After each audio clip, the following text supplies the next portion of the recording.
business.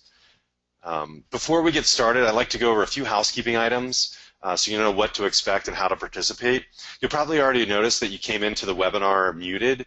You'll stay muted throughout the session. But if you have any questions as we go through things, you can submit those questions through GoToMeeting, and our webinar administrator, Katie, will take those questions and we'll have a Q&A end of the session. All right, well, we'll go ahead and get started.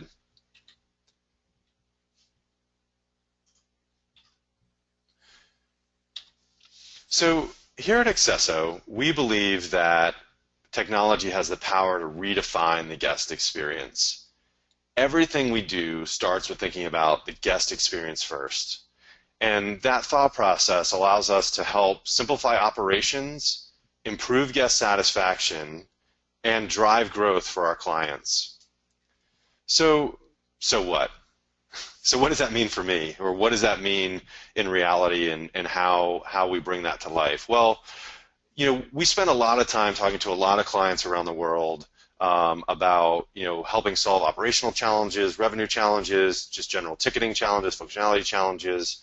And what we find is, you know, when we engage a potential client or even a current client for that matter, a lot of times people think about ticketing this way. They think about ticketing in regards to on-site requirements and on-site functionality first. Then they know e-commerce is an important chunk of it. So then sort of a secondary thought is like, yeah, we definitely need to make sure X, Y, and Z functionality are able to be supported on e-commerce. And then sort of a third portion is, oh yeah, and by the way, we also want it to be able to at least do this on mobile. And you know, one of the ways that we're different in how we think about, you know, technology is redefining the guest experience is really thinking about mobile first.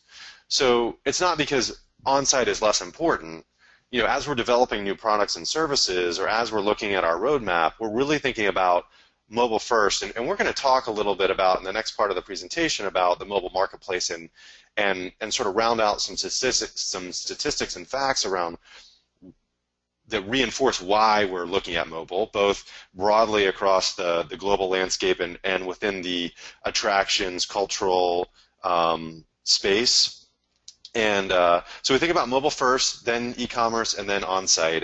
And on-site is still important, but more and more as people are using their mobile devices and going online to purchase things, you know, on-site is really becoming more of a redemption mechanism.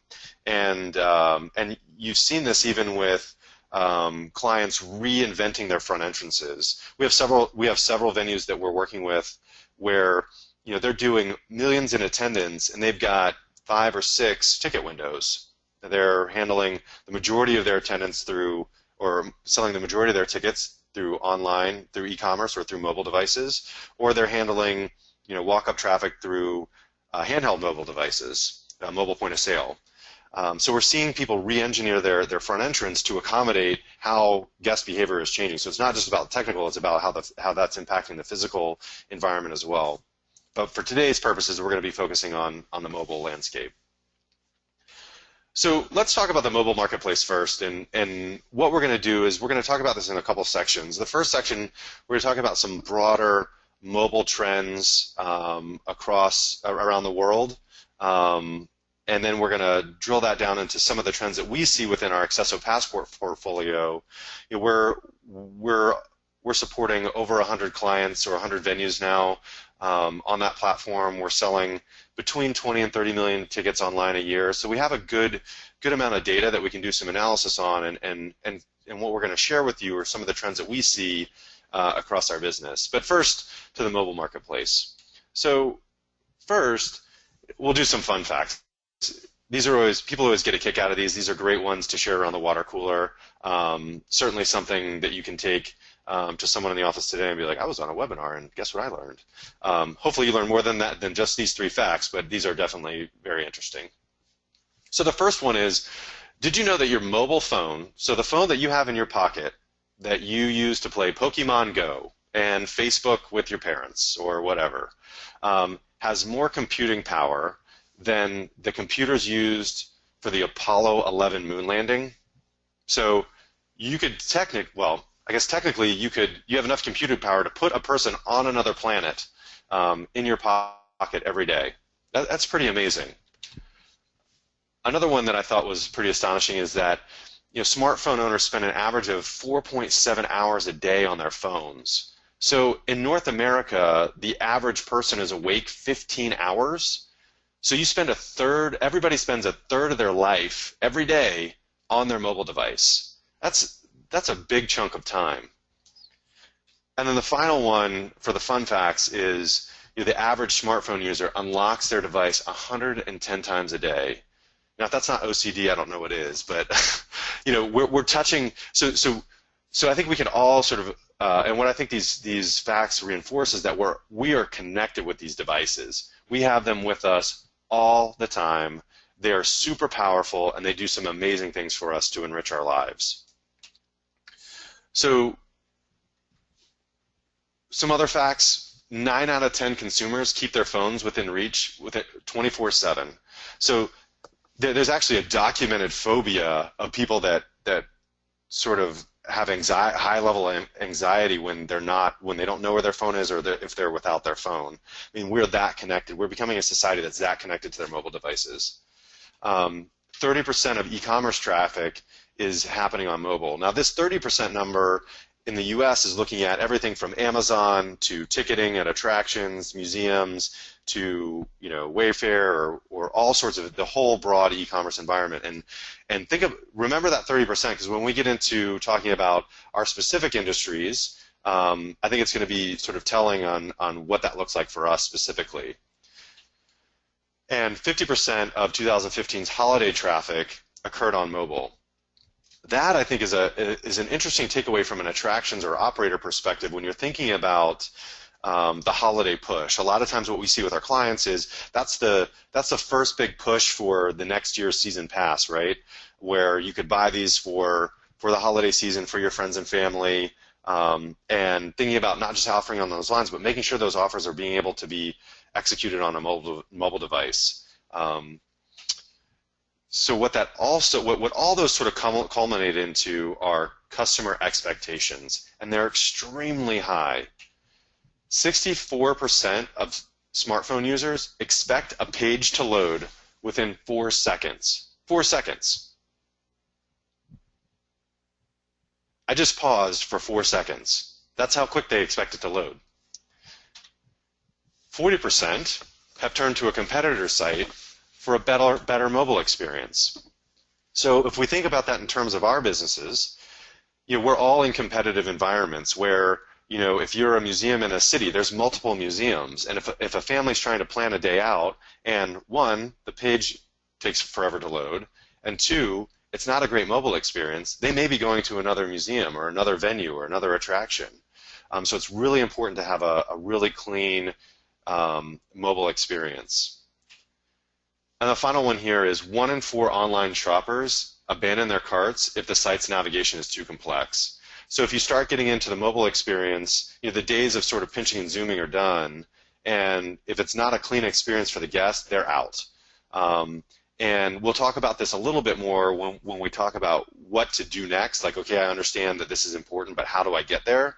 And I'll hopefully give you a tip or two about how to think about mobile experience so you're streamlining, but still offering very complex products. So now I'd like to talk about trends, and these are trends that we see across our client base. And before we talk about the trends, I want to just define what we see as e-commerce today. And what we see as e-commerce today is it isn't just about desktop, it isn't about tablet, it isn't about mobile, and it's certainly not about 3 different experiences. It's about the same experience that's fully responsive based on the type of device that guest chooses to use, whether it's a phablet, a tablet, an iPhone 4, an iPhone 6, an iPhone 6 Plus, a PC, a laptop. We're thinking about it in all those different form factors and making sure that the mobile experience is the same and equivalent across each. So what does the movement to mobile look like? What have we seen in our business as far as mobile adoption, right? Like that's the first thing we get asked a lot of times is like, well, what do you guys see in your business? Like what percent of of total e-commerce is coming through mobile today? Well, I think it's important to start about where we've come from and how we've seen that grow year over year. And in 2011, 2010, 2011, we actually sold our first tickets through mobile devices, through a mobile-specific store, deliver the barcode to the phone, and that could be scanned and redeemed at a turnstile. And this is at the Columbus Zoo. And I remember they didn't market or anything. They're like, let's just put it up there and let's see if people find it and let's see if they use it. And sure enough, in the first month, we sold like 100 tickets or something like that. We were like blown away. Like, wow, like 100 people bought these tickets. And that was, then in 2012, we saw greater adoption in that mobile platform. And we saw of people that had mobile ticketing, about 3% of volume was coming through. 13, about doubled to 5%. In 2014, tripled to 15%. And this is also, in 2014, that's also where we made mobile commerce standard across our client base, so a lot more throughput, and that percentage still held. In last year, we ended the year 34% of all online transactions came through mobile devices. 34%, that's a lot. 2016 so far, our average is 46%. We have some venues that are doing 50+% of their e-commerce volume through mobile devices. It's a huge number of guests that are purchasing on their devices. One, because they're attached to them 24/7, and two, because our clients have done a really great job with their mobile experience and transitioning into the mobile store. So what I'd like to do now is, now that we have sort of a framework of, wow, there's a lot of people buying on mobile within our industry, talk a little bit about what that actually looks like. So, okay, so it's 40% of total purchases, but what does that look like as far as conversion and sessions and orders and things of that nature? So, as we think about it, is an order is basically, whether I buy one ticket or 100 tickets, that when I make that single transaction, no matter what's in the cart, that transaction is considered an order, and that's how we're classifying an order. A session is basically, I'm launching the store, and I may or may not buy something. I may just check a price and then hop out. I may put things in my cart or hop out. That's how we define a session. So this first statistic is orders. So from an e-commerce perspective, it's basically that last stat. We have 54% going through desktop PCs and 46% coming through tablets or mobile devices. What's really interesting, I think, is on the session side. And I think this is, in my experience, this is really reinforced when we engage with a client and we ask them, hey, what percentage on your main website, what percentage of your visitation is mobile? And overwhelmingly, everyone's like, mobile's our first screen. It's absolutely our first screen. The analytics are off the chart, all that stuff. And we're seeing that in the store. So 66% of folks, so for folks that open up the store, 66% of all the stores being opened happen on a mobile device. 34% are happening on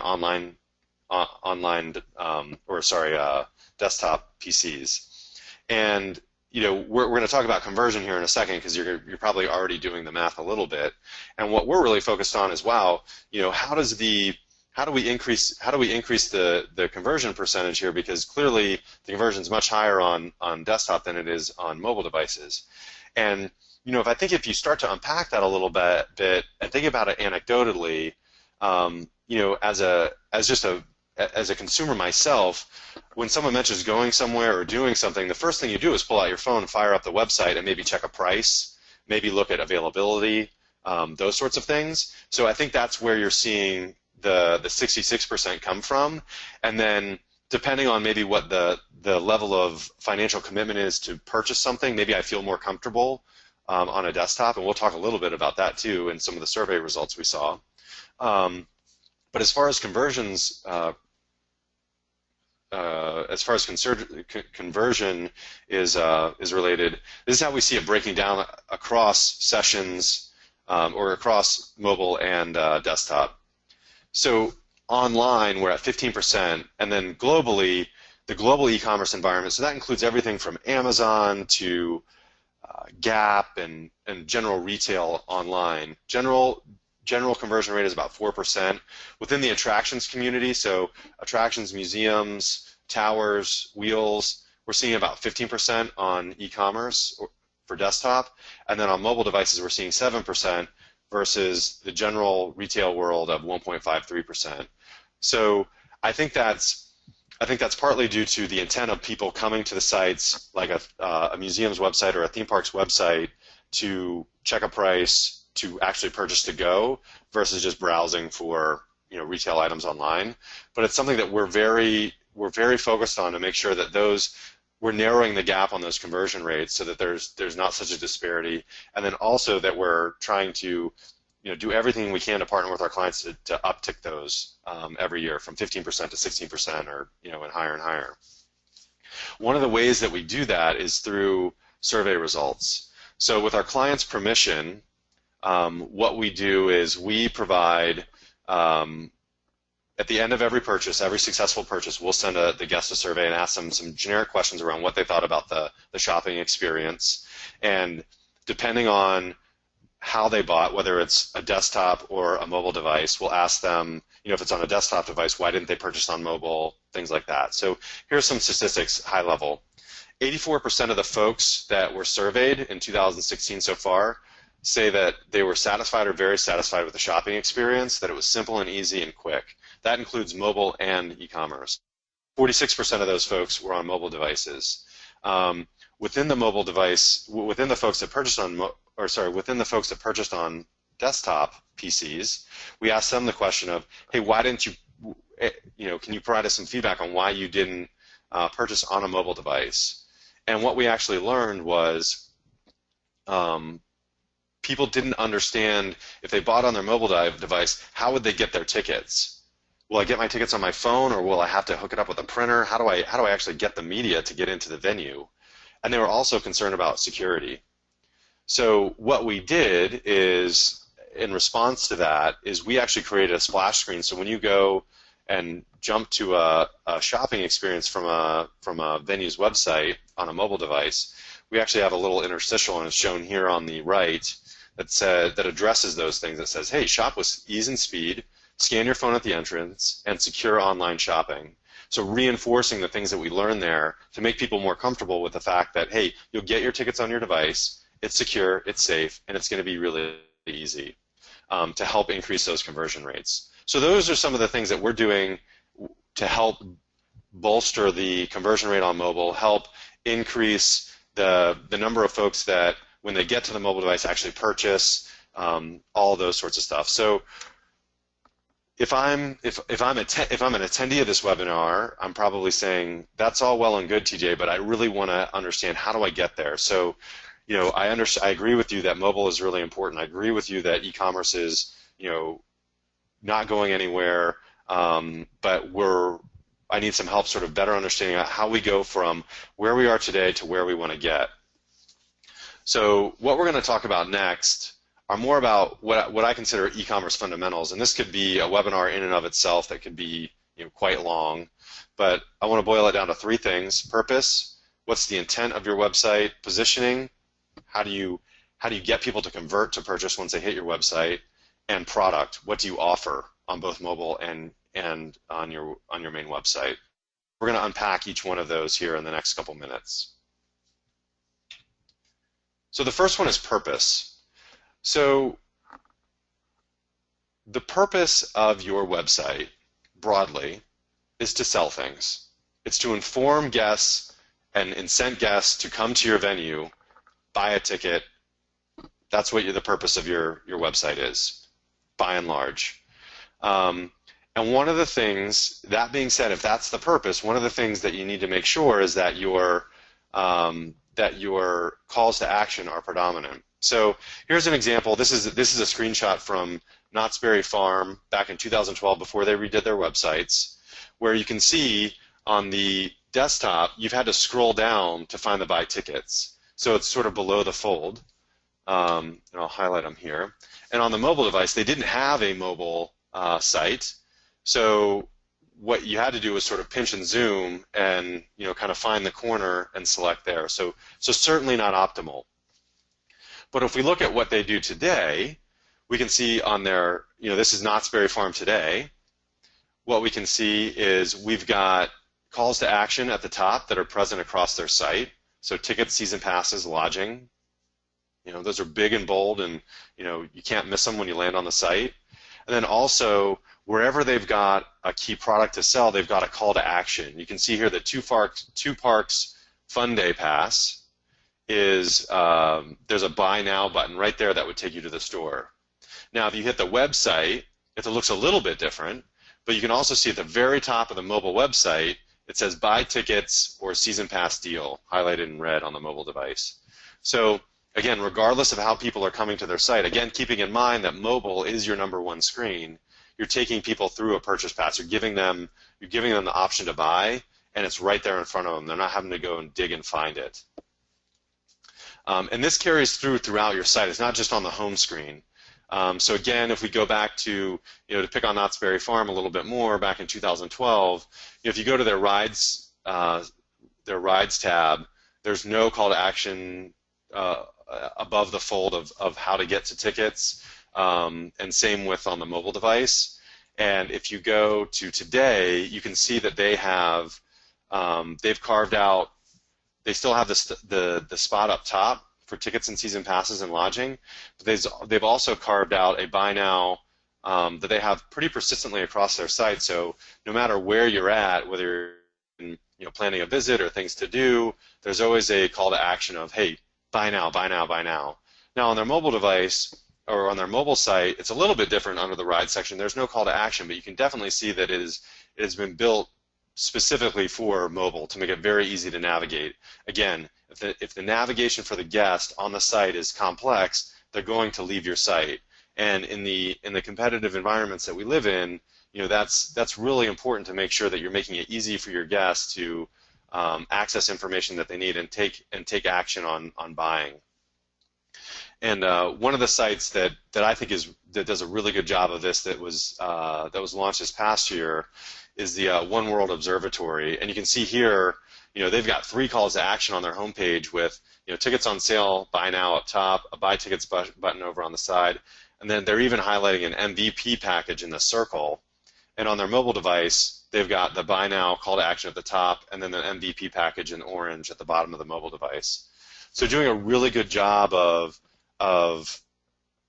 bringing the purpose of their site, which is to get people to the attraction by selling them tickets, regardless of what the device is, whether it's mobile, desktop, tablet, what have you.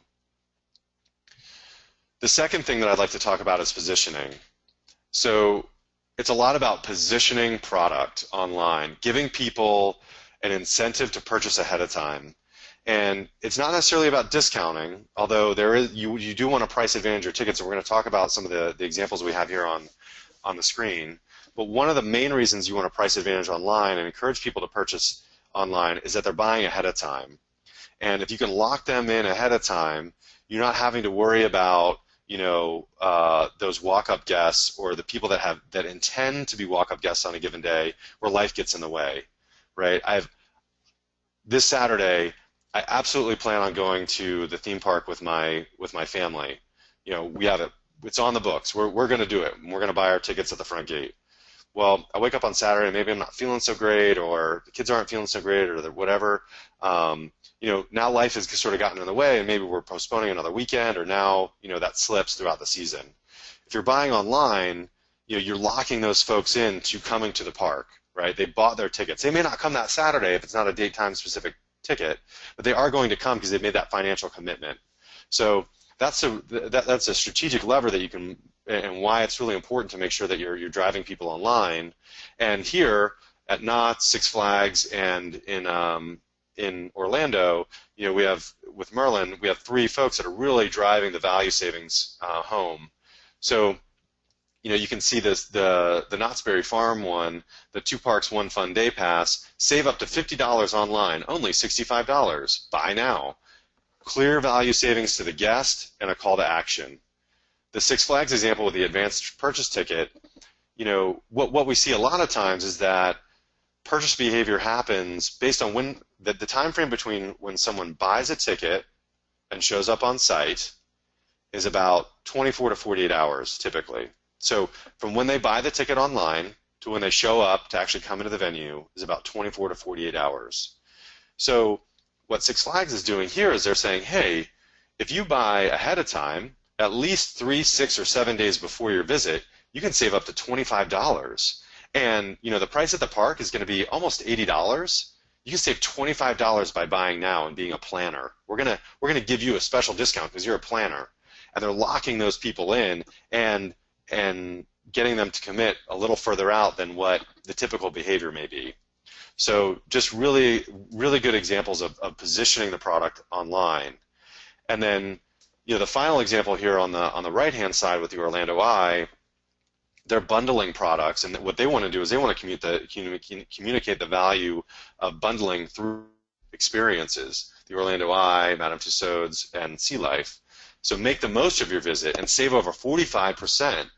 For price-conscious people or people that are looking for a value, 45% is a huge number to hit people with. So you can think about whether the message is save $25 in the Six Flags example, save up to, or with an online-only price of $65, or a percentage-based one. Here's 3 really good examples of how you can think about positioning your product to increase that conversion online or on mobile devices.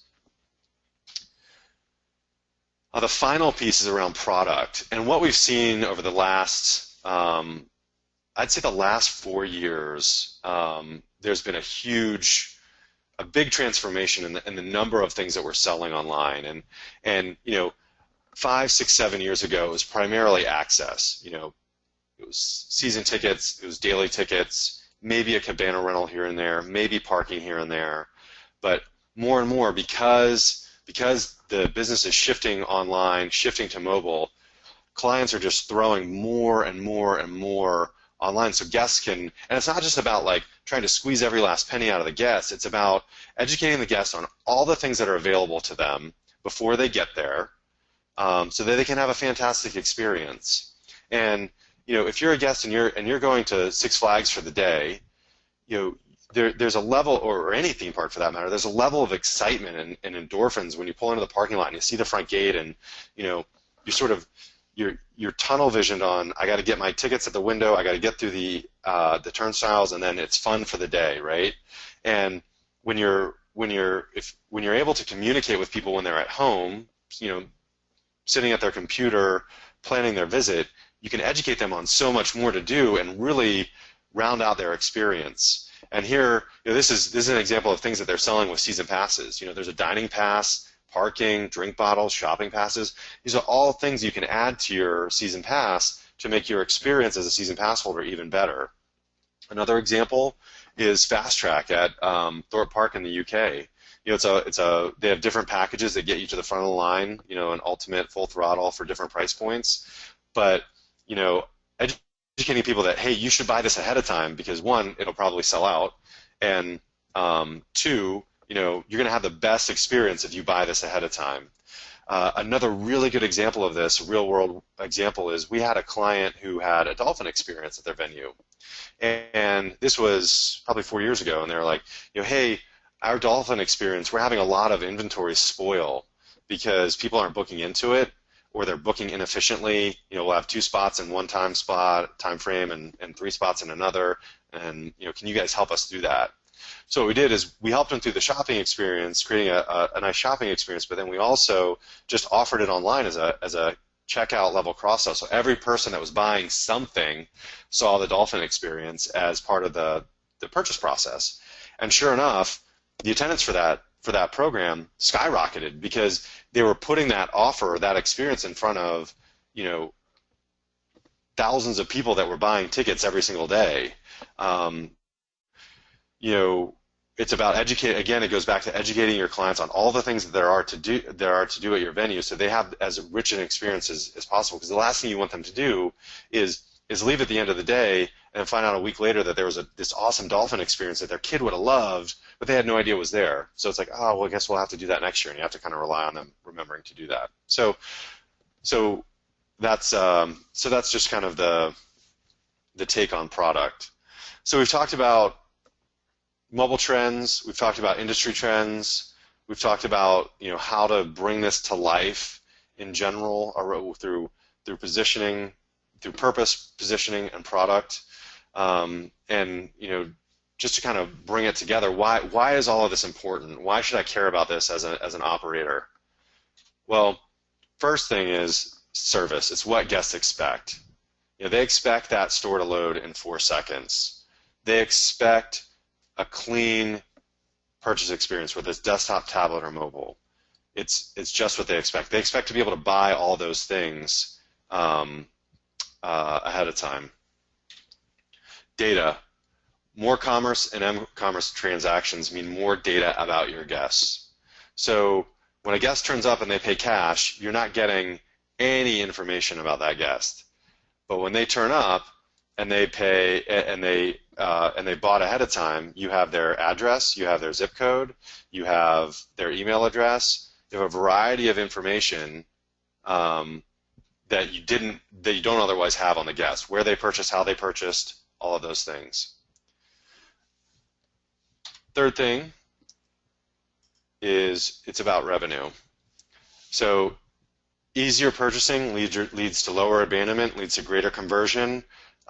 We've seen venues transform their business by focusing on e-commerce, selling more online, allowing them to lock people in ahead of time, on daily tickets, season passes, cabana rentals, memberships, all of those things. You can really transform your revenue by focusing online. And the last thing is operational efficiency. It's about better control for, if you have capacity constrained resources or events. We see this a lot. We'll have venues that have holiday events, they'll have Halloween events, they'll have a variety of different exhibits that go on sale or something like that. And if you're pushing that online, you can get better control of what that looks like day of when people, when people are booking into something that is a specific day or time, and you can plan your operation and your staffing around that.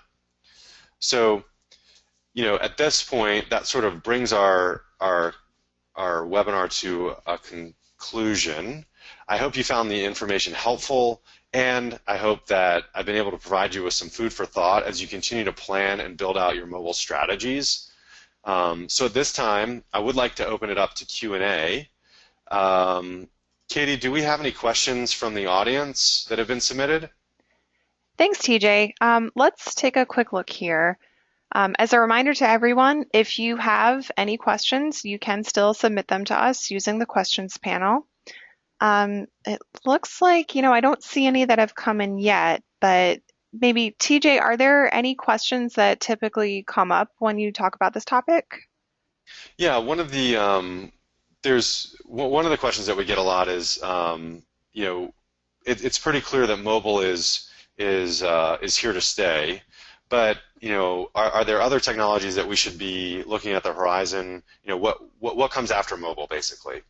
And from our perspective, what we're sort of paying attention to is wearables. You see a lot of people are wearing Fitbits and Apple Watches and Samsung Gear and all of those things, and I think I'm not sure that that's going to become a purchase path anytime in the near future for like pre-arrival sales. But as far as trends in how people interact with a particular venue, I see them as ways of granting access into venues, experiencing venues, getting notifications. I think one of the industries that I kind of keep an eye out on for just general guest adoption is the airline industry. So you look at the history of the airline industry, and they were sort of the first to do print home ticketing with boarding passes and self-service kiosks. Attractions industry followed after. They were the first to do mobile boarding passes. Attraction industry follows after. They're sort of the first to do wearables as your boarding pass. I think you're going to see that follow as well. So I think as far as other industries to keep an eye on and how this will evolve, they're a good one to keep track of. And then also looking at the stuff Disney's doing with the My Magic Band, clearly they're leveraging wearables for a huge huge guest experience on site, from signing up for dining reservations to all those things, versus with mobile and your wearable device. One of the other questions that we get sometimes is what is our company's approach to keeping pace with all these changes? And one of the things that we do is, one, like I said at the very beginning, when we think about building out new solutions, we think about mobile first.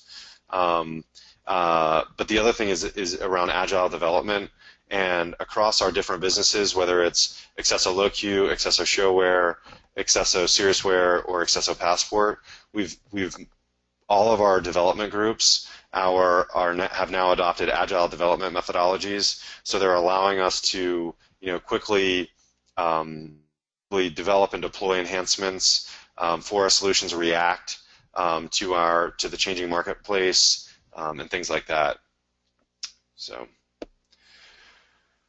all right. Well, with that, I just want to thank everybody again for their time. I hope you found it useful, and we look forward to seeing you on the next webinar. Have a great day. Thanks.